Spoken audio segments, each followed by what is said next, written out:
So today I'm doing something to my compact John Deere lawn tractor, the X728, which is a four-wheel drive. It just won't start, and that's a problem for me.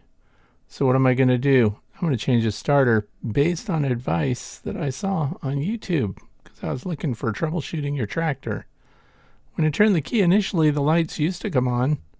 It wanted to start, but now, look at this.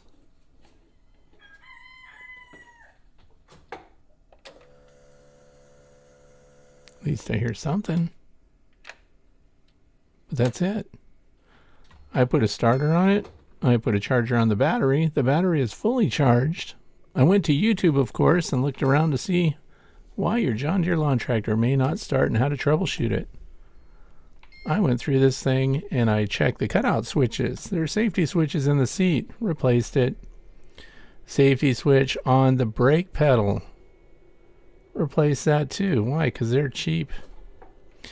And then another guy said that the reason they won't start, because it did try to start before. You could hear the starter kick in. I thought, well, I could replace the solenoid. Now the solenoid is actually part of the starter on the X728. You can't buy them separate. So I bought a whole new starter because I figured, you know what, I can put that in myself. I'm a do-it-yourselfer. The battery's brand new. That's not the problem. And it was delivering enough power to the starter because I could read the voltage there.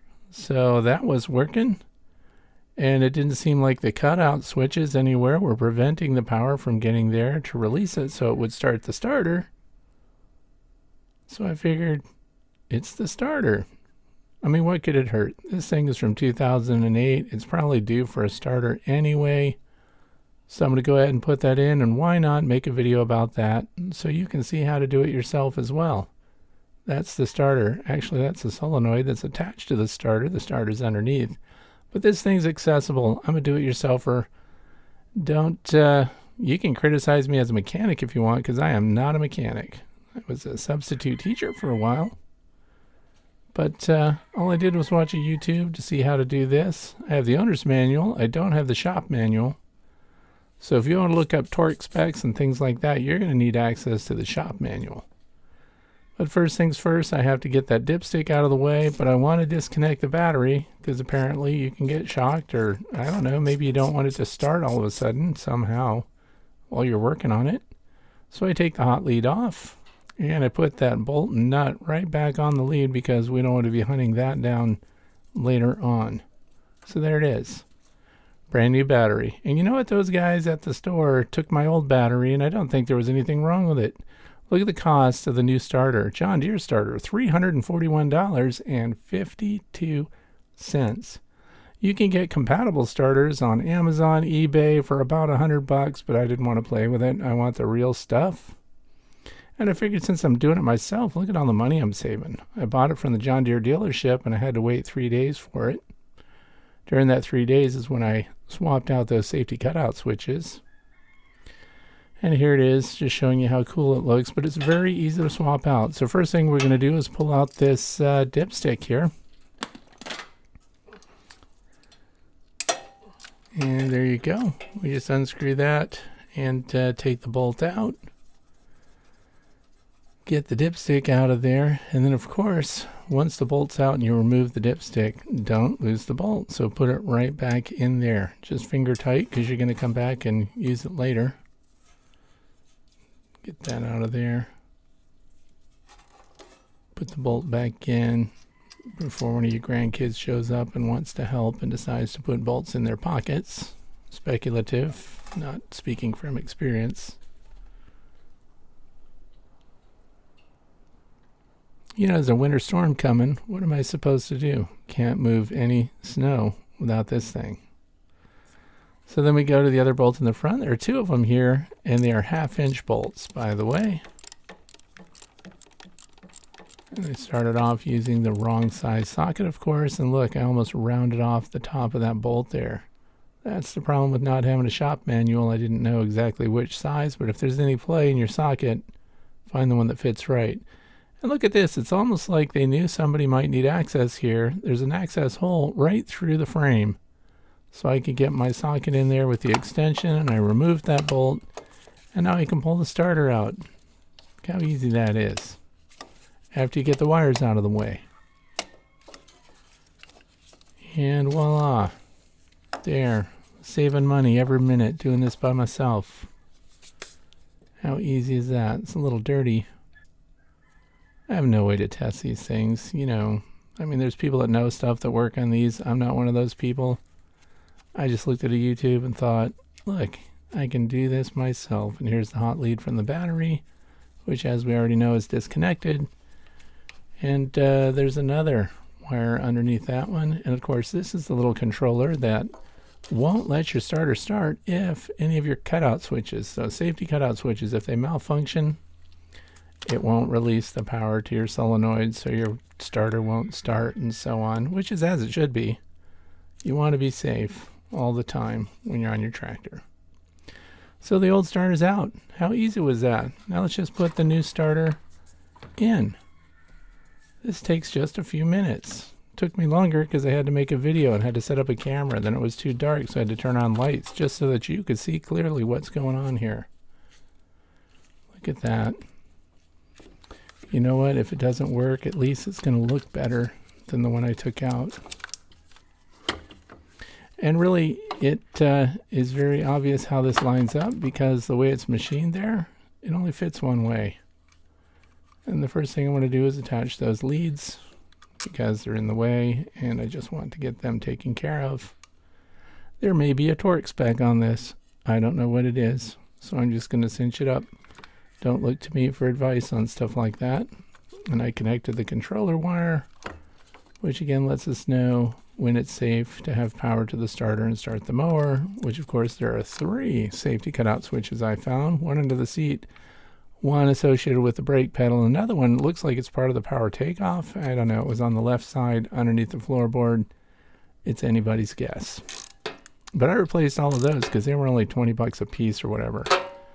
Now this is all tightened up, got a little cover on there to make sure there's no risk of bridging. And it's in. Now I just have to put the 3 bolts in. Get those back on there. Make sure you have the right size socket. Don't risk stripping that out or rounding off the tops of your bolt. But look at that. I'm impressed by that handhold. I couldn't raise this up off the floor or anything. It did all the work right here. 1/2-inch bolt. There you go. I'm sharing that that's a 1/2-inch socket that you put on the bolt. And it worked. And it's in.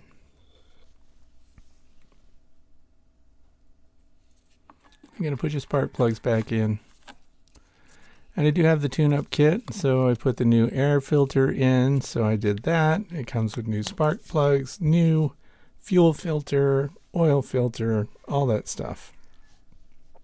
And of course there's the bolt on the front that holds your dipstick shroud on it, which just slides right in there. Look at that. How easy is that to do? Then you just put that screw on there and don't forget to torque that in nice and tight because this thing's going to vibrate a lot when you're running it. Now, do you think it started? What do you think? You think that took care of it all? Batteries reconnected, everything's new, cutout switches are new.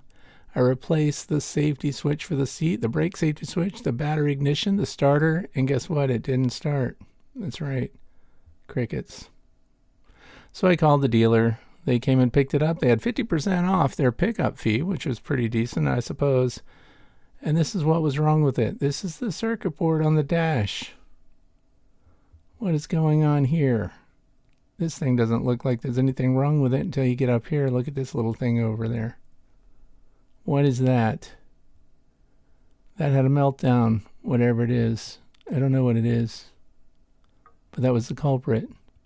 That little culprit, i.e. this board, was another $327.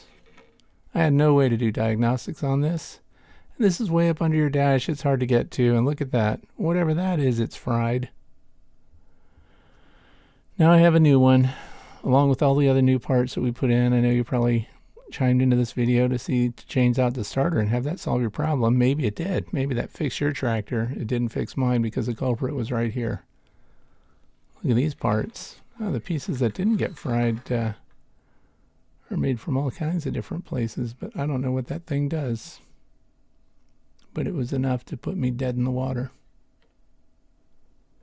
And all these little things that stick out. And look, there's an inspection series here. That looks like those are diagnostics that you could probably, if you knew what you were doing, you'd put your little probes up there and find out if the connections were good and if everything tested sat.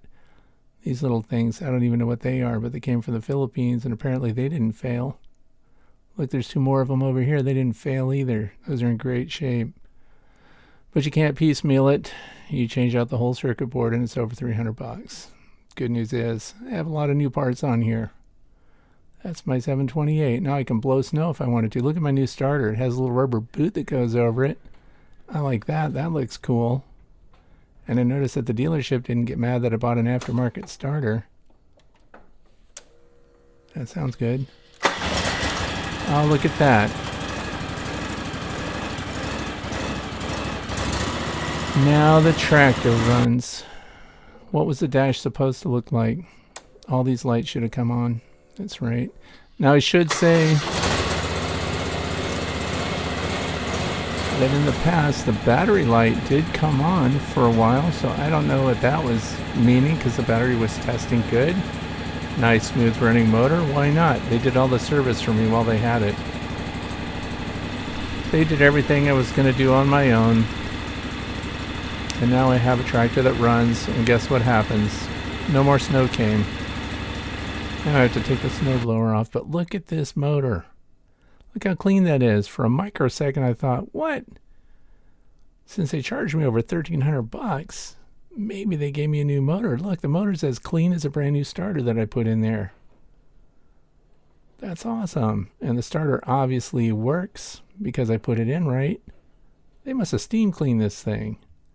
But no, then I look at the motor and here it is. June 2008, that's when it was made. That's right, 15-year-old lawn tractor. But now I'm guessing it's going to run really well for a long time because John Deere's run basically forever. Unless your circuit board fries. So I hope this was helpful. And the long story short here is, if there's something technical wrong with your lawn tractor and it won't start and you're not a genius, because I'm sure not, just call the dealership and let them take it for a couple weeks. I'll bring it back and it'll look like new, except for a little oxidation there on the exhaust system. Look, they replaced the spark plugs. So worth it. $1,375 on top of the cost of that new starter I put in. Way to go. Thanks for watching.